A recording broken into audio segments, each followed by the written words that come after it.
Welcome to ചന്ദ്രൂസ് kitchen. ഇന്നിവിടെ ചെയ്യുന്നത് കറിവേപ്പില നമ്മൾ ഡെയിലി പാചകത്തിന് യൂസ് ചെയ്യുന്നതാണ്. അപ്പോൾ അത് കൂടുതൽ നാൾ ഫ്രഷായി അങ്ങനെ കീപ്പ് ചെയ്യാം.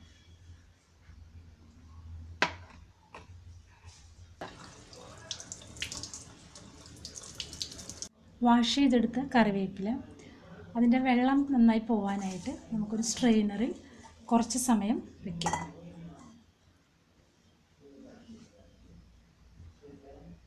വെച്ച കറിവേപ്പില ഇത് അധികം ഡ്രൈ ആവേണ്ട, ചെറിയൊരു ഈർപ്പം നിൽക്കുന്നത് തന്നെയാണ് നല്ലത്. ഇനി ഇത് സ്റ്റെമ്മിൽ നിന്ന് ഓരോന്നായിട്ട് ഓരോ ഇതളായിട്ട് ഇങ്ങനെ പറിച്ചെടുക്കാം. അങ്ങനെ പറിച്ച് വെച്ചിരിക്കുന്നതാണ് ഇത്. ഇനി ഇത് നമുക്ക് ഫുൾ കതിരോടുകൂടി തന്നെ സൂക്ഷിക്കാം, അല്ലാതെ ഇതുപോലെ ലീഫ് മാത്രം എടുത്ത് സൂക്ഷിക്കാം. അപ്പം ഞാനിപ്പോൾ ഇവിടെ ചെയ്യുന്നത് ഒരു ചില്ലുകുപ്പി എടുത്തിട്ട് അതിലേക്ക് ഈ കതിരുകളായിട്ട്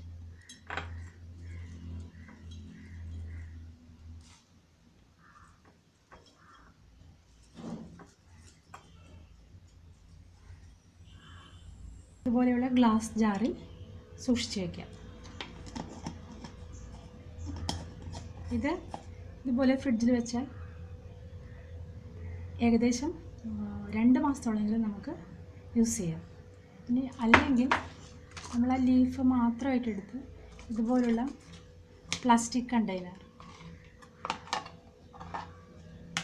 ഇതിലേക്ക് ലീഫ് മാത്രമായിട്ട്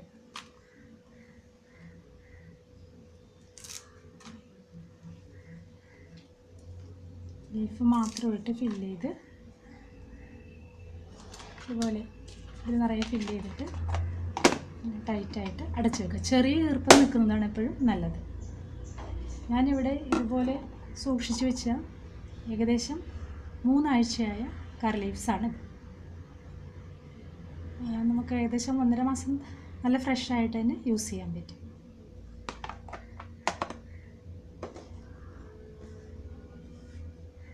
നേരത്തെ എടുത്ത് വെച്ച ചില്ല് ജാറ് ഞാനിപ്പോൾ ഇവിടെ ഫ്രിഡ്ജിൽ വയ്ക്കുന്നു. ഇനി ഈ സൈഡിൽ നമുക്ക് വയ്ക്കാം. ഇതുപോലെ പ്ലാസ്റ്റിക് കണ്ടെയ്നർ ഇവിടെ വേണമെങ്കിലും വെച്ച് നമുക്ക് ഒരു 1.5 മാസം അല്ലെങ്കിൽ 2 മാസത്തോളം സൂക്ഷിക്കാം. ഇവിടെ വയ്ക്കാം, അല്ലെങ്കിൽ ഡോർ സൈഡിലും വയ്ക്കാം. ഫ്രീസറിൽ വയ്ക്കേണ്ട ആവശ്യമില്ല.